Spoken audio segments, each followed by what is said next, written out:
Il y a une chose que beaucoup de gens n'ont pas compris. Les gens n'ont pas compris en fait l'égyptologie. Ils n'ont pas compris. Ils n'ont pas compris les représentations qui étaient faites en Égypte. Ils n'ont pas compris du tout cette science que connaissaient si bien nos ancêtres noirs. Ce que vous devez savoir, c'est qu'en réalité, Horus, que vous voyez là, Horus représente en réalité le bien, le positif. Tandis que Seth, que l'on a nommé ensuite, que les Occidentaux ont nommé ensuite Satan, Satana, n'est autre que le côté négatif, le mal. Horus se bat contre Seth.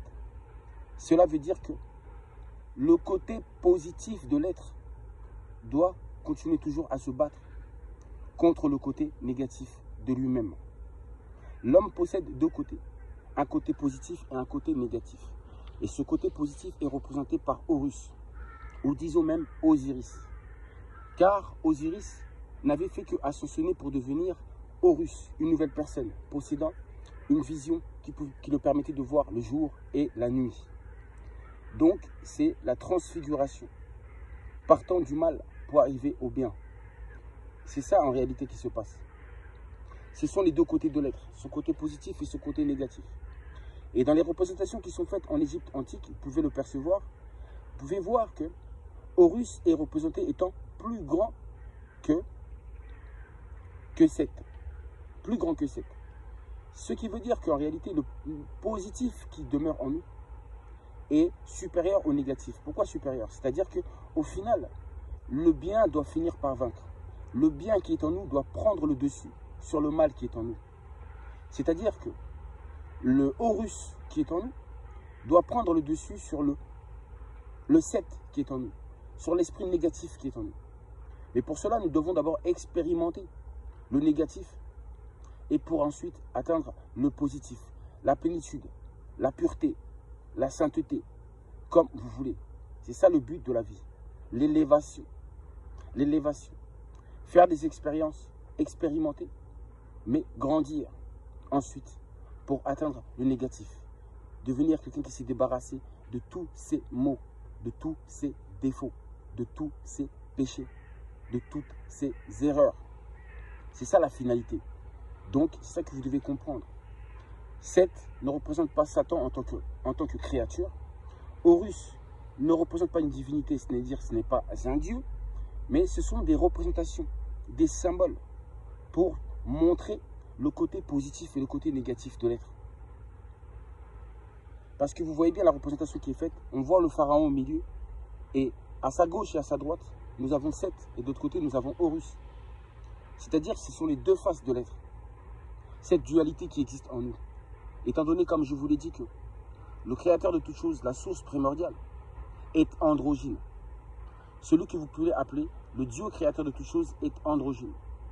Et aussi, ce que vous devez savoir, c'est que quelque part aussi, Horus représente le ciel. Seth représente la terre. Donc, Seth représente en fin de compte le mal qui règne sur la terre. Et Horus représente le bien, le ciel, le dessus. Ça veut dire que c'est l'esprit, en fait. Quand on dit ciel, on parle de la dimension supérieure. Ça veut dire que Horus contrôle le monde supérieur.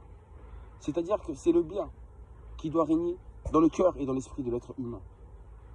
C'est sa dimension supérieure. Tandis que Seth représente sa dimension inférieure. Quand on dit la terre, c'est la dimension physique. Les désirs charnels. Ce sont les désirs charnels qui nous poussent souvent à commettre des erreurs. Les désirs charnels. Mais une fois que vous maîtrisez tous vos désirs charnels, du corps, vous devenez un être spirituel. C'est-à-dire que vous êtes guidé par l'esprit, vous êtes guidé par votre cœur, qui est la source même, l'origine même des pensées, de la parole, ainsi que des actions. Donc, c'est ça en fait. Contrôler ses désirs charnels, ses désirs, car ce sont les désirs qui ont mené l'homme à sa chute. Donc, maîtriser ses désirs pour vivre plutôt avec son cœur, marcher avec la conscience, l'intelligence, être un être spirituel. Et dès lors, l'être spirituel, n'ayant pas de désir charnel, physique, ne se laissant pas dominer par ses désirs physiques charnels, l'homme est dans la justice et dans le vrai. Il détient ainsi la pensée juste, la vision juste et les actions justes. Donc c'est ça que cela signifie. Et quand je vous disais, j'avais une vidéo que j'avais faite, je vous disais que c'était le retour d'Horus. Qu'est-ce que cela signifie? Le retour d'Horus signifie tout simplement, c'est la domination, une nouvelle domination en fin de compte du bien sur le mal, du négatif, du positif sur le positif sur le négatif. Car notre monde actuellement est dominé par Satan, c'est-à-dire par le négatif. C'est le négatif qui règne sur cette terre. Donc le but est d'en arriver au point où ça sera le positif qui va régner sur le négatif. Mais ce positif qui habite dans les êtres humains, ce positif qui est en nous doit prendre le dessus. C'est ça le but en fin de compte de l'humanité.